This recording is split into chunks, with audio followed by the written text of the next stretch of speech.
As you know, Africa was colonized for many centuries. We were oppressed, exploited, and subjected to countless injustices by those who came here from outside. But Africans decided to say, "Let us be free." We went through struggles, sacrifices, and resistance, and eventually achieved independence.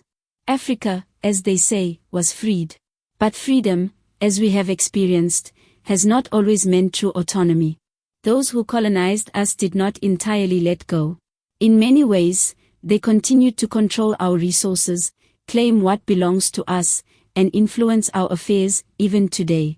Even the freedom we celebrate was watered down by the relationships that persisted between Africa and the former colonizers. These powers often acted as if Africa still belonged to them. And so, even though we declared ourselves free, many of the same problems, poverty, exploitation, political interference, still remain. As Africans, we must address this. We need to acknowledge the wrongs of the past and actively work to correct them. This country, in particular, is a glaring example. Those who once oppressed it tried to continue doing so. But the leaders here took a stand. They said, "Not now." That is why it was important to discuss with the president here how we can ensure that Africa's liberation process continues and reaches its full potential. When you look at the history, you realize that the colonizers have long acted as if Africa still belongs to them. Our discussion was clear, that time must end. Africans must manage their own affairs. It is absolutely vital. We cannot ignore it, we cannot talk around it, it is simply a fact. We discussed how we, as Africans who think alike, can help ensure that Africa becomes truly free. While I cannot share every detail of the discussions, the essence is this: we must work together to liberate Africa fully. And I am very happy to have met my brother here, because he represents something in Africa that will be remembered for generations. Since we have met, it is possible, and I hope likely, that we will meet again and again. This is necessary because we need to accelerate the process of making Africa what it is meant to be. I want to make one small but crucial point, and I hope Africans will listen carefully. This country decided to free itself completely, not under the influence of the colonizers. That decision shows that serious problems remain across Africa. Some organizations in Africa viewed this act as a serious crime, as if the decision to claim freedom fully was somehow wrong.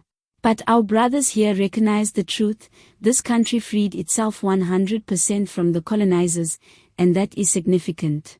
Unfortunately, many of our colleagues, our leaders, fail to see the difference.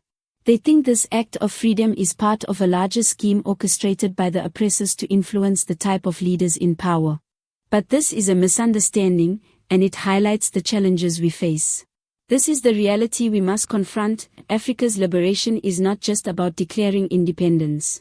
It is about taking control of our resources, our leadership, and our future. It is about recognizing the subtle ways in which foreign powers continue to influence our continent and actively working to remove those influences. Africa has the potential to be great. But that potential can only be realized when Africans are truly in charge of their destiny.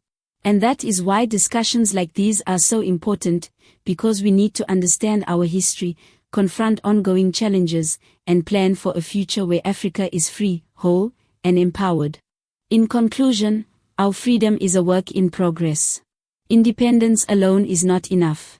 True liberation requires awareness, unity, and action.